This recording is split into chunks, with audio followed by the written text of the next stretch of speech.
Welcome back to the Arvo Flow Sports Hour. It's time to have Eddie Dadds join us now for a look at the world of sport and the weird things that happen in sport. Eddie Dadds from scplaybook.com.au joining me now on the line. He's back in Australia. Eddie, welcome home. How are you doing? Oh, it's great to be here, Ellis. The only thing that's bad about being in Australia is not being able to sit down in front of a full day of NFL football on a Sunday. But otherwise, yeah, it's pretty good time to be back in the country with the weather like this, and yeah, the cricket season starting and all the hype around the World Cup as well. Yeah, it's an exciting time to be in Australia. Well, the second best thing, Eddie, is being able to put your feet up during the festive period in Australia and watch all the sport and binge as much of it as you want in any case. So let's talk about the NFL to kick things off on our segment for today. And we're talking all about Kyle Murray, who's making the headlines for all the wrong reasons, Eddie. A bit of a double whammy of woes for Kyler Murray. He's the Arizona Cardinals player. They lost to the LA Chargers.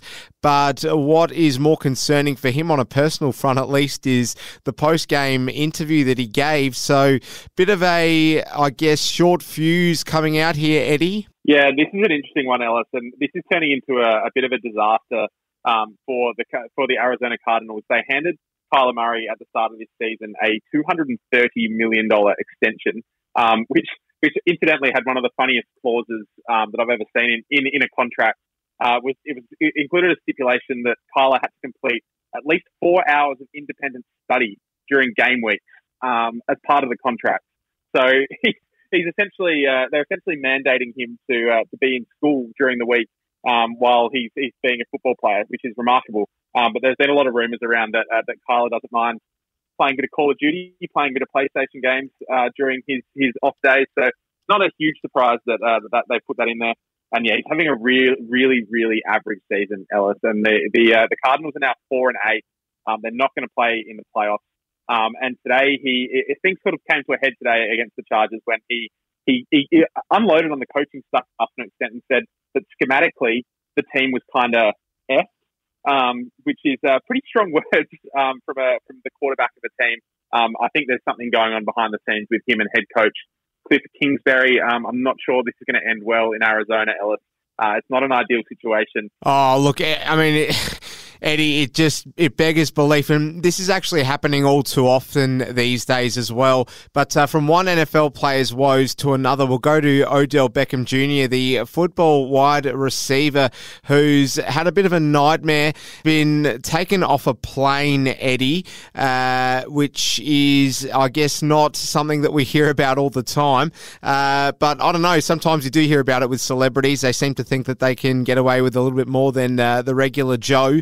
Tell us what's going on here. Well, there's going to be more facts that come out about this story, Ellis. It's a very bizarre one at the moment. Odell Beckham Jr., one of probably the more famous NFL wide receivers for those who don't follow the game so closely. He's a big name. He's made a couple of huge catches over the journey. He currently doesn't have an NFL team, so he's looking to get back on an NFL roster.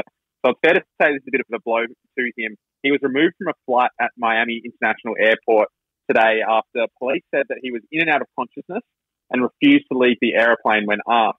But his attorney is disputing that, saying that Beckham was just asleep, which he does on all his flights, and that the incident was the result of an overzealous flight attendant. So I don't really know what to believe here, Ellis. It sounds like something's happened on the plane. Odell was having a rest. They tried to get him to put his seatbelt on, and then he refused to do that and was then removed by the cops from the plane. So this is not a great look for a guy that's, as I said, desperate to get back on an NFL roster. This is definitely not going to help his chances. I'm not sure which team is going to take a punt on him at this point. He was on the LA Rams last season for their Super Bowl winning tilt.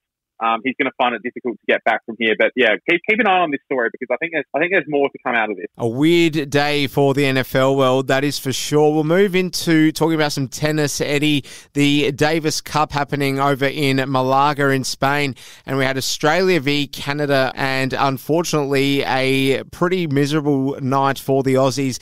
Canada trumping the Australians, and the headline act was Thanasi Kokkinakis going down to Denis Shapovalov. Shapovalov, who's a very handy player, as you'll note, Eddie. But what I found particularly curious about this case was Thanasi Kokkinakis pretty critiqued himself quite harshly, you'd have to say, branding himself useless after the game. So what's in store for Thanasi Kokkinakis in the months to come? Because, we're always talking about when's the big breakout year going to be. You might argue it's already been now after that doubles feat with Nick Kyrgios. Pretty staggering stuff from Thanasi to be so harsh on himself. Would you agree? I do agree, Alison. It's pretty on brand for him, actually. I've listened to a few interviews with him, and I think he's his own harshest critic.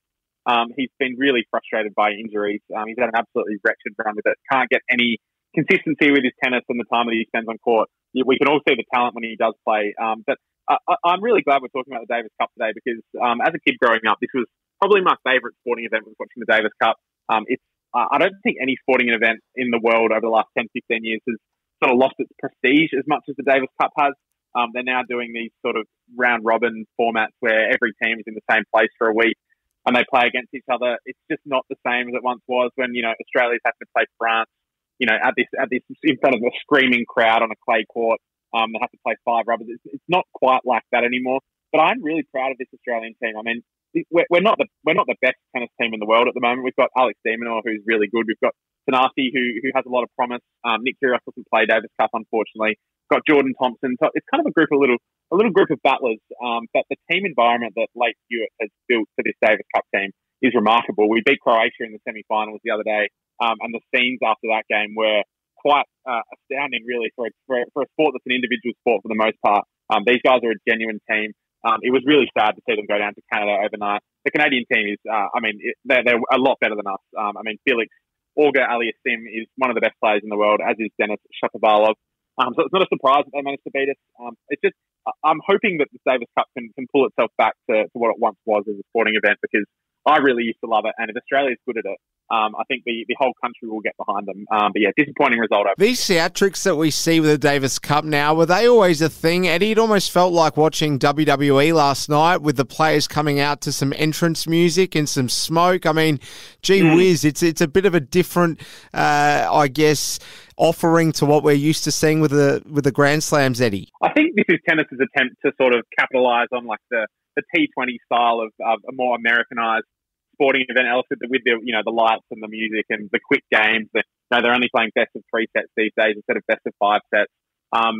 Personally, I'm a traditionalist with most things sporting related.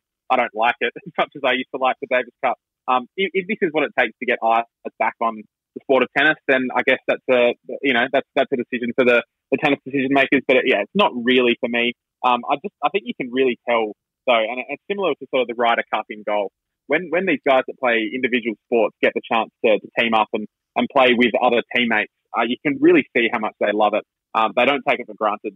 This Australian team is as tight as you ever see a team getting around each other. They absolutely love each other. If this is what it takes to get tennis back on the map, I'm all for it. I'm skeptical that it will.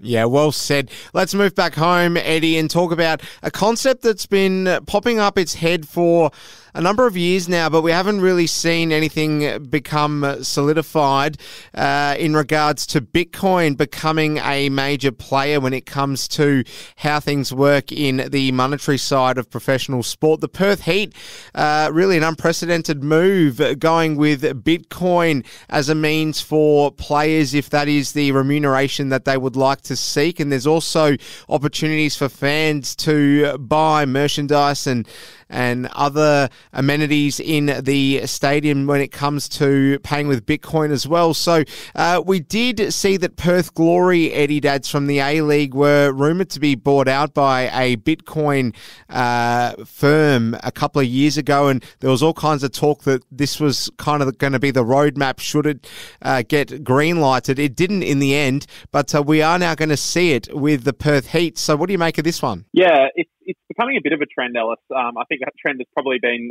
curtailed a little bit by the recent developments in the crypto world. We were speaking about Odell Beckham Jr. before. He quite notably decided to be paid his salary for last season, which was $750,000 US. He had that entirely paid in Bitcoin. And a couple of NBA players have done it as well. I know Spencer Dinwiddie is one guy that's had at least part of his salary paid in Bitcoin. So it's not an idea that's come out of nowhere. This idea is really quite revolutionary, though. The Perth Heat are basically going all in on crypto. I mean, every single transaction that they can do in the stadium, they're going to be able to do with Bitcoin.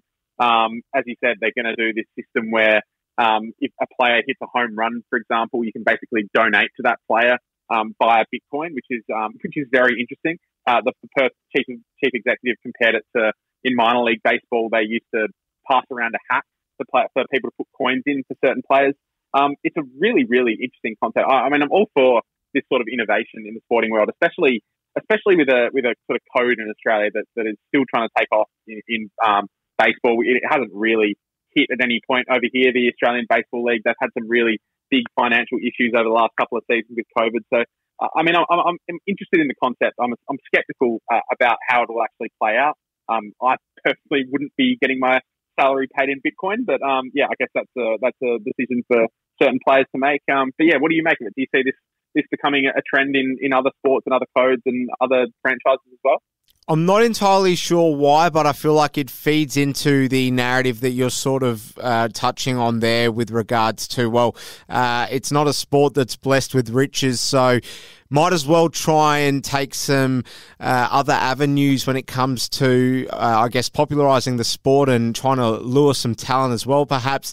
That's all that really comes to mind for me, Eddie, but we'll see how this one goes. As you say, we'll keep tabs on it. Let's talk about the AFLW. Just to close things out today, Eddie, the D's getting over the Lions. I personally tipped this one happening. So what did you make of this one? A low-scoring affair, which was a little bit disappointing in the end. But we'll remain positive, and after a pretty eventful AFLW season, it's the Melbourne Football Club. 2 premierships in 2 years for the club holistically, Eddie? Yeah, I mean, I think the major takeaway from this game, Ellis, is that Queensland isn't the most ideal venue to be hosting a football game in November because the weather was a bit dicey. It looked like it was going to storm at points. It was 30 degrees, so the players had to have drinks breaks. Longer drinks breaks than they normally would. I mean, yeah, I think we should probably be avoiding the north of the country in this time of year for football. I know my sister plays footy up in Darwin, and she's constantly moaning about how hot it is. And yeah, it looked like it was pretty hot out there for the girls out there on the weekend as well. Really happy for the Demons. I mean, as we touched on last week, I'm a massive Daisy Pearce fan. I'm thrilled that she finally got the premiership that she deserved, that her resume called for. I mean, she's been one of the stars of the women's game since its inception, or since its mainstream inception anyway. So fantastic to see her. And I mean, those scenes of her hugging her coach after the game, if they don't bring a tear to your eye, I don't know what will. Yeah, as you said, a low-scoring game, which meant in the end it was a bit of a roll of the dice as to which team was going to come out on top. Ultimately, Melbourne took their chances a little bit better than Brisbane. Yeah, it's as you said, it was another fantastic season of AFLW. The game continues to grow. The scoring will come. I think I might be in the minority, but I'm not too worried about the level of scoring. I think that's just going to improve naturally year on year. They made a big move this year with bringing in all teams to 18 clubs. That was always going to dilute the talent pool a little bit. So not surprised that we haven't seen sort of the uptick this year as was trending in previous years. But yeah, really overall really happy Melbourne. And yeah, what a club from sort of one of the more downtrodden franchises and clubs in the AFL to winning 2 premierships in 2 years is pretty remarkable. And I wouldn't be surprised if they get another couple next year. There we have it. That's where we'll leave it. Eddie Dads from scplaybook.com.au. Make sure you head to SC Playbook for all your dream team needs when it comes to cricket and other summer codes on in Australia right now. Great to have you on again, Eddie, and welcome back home again. We'll speak next week. Take it easy. Thanks, Ellis. Appreciate your time.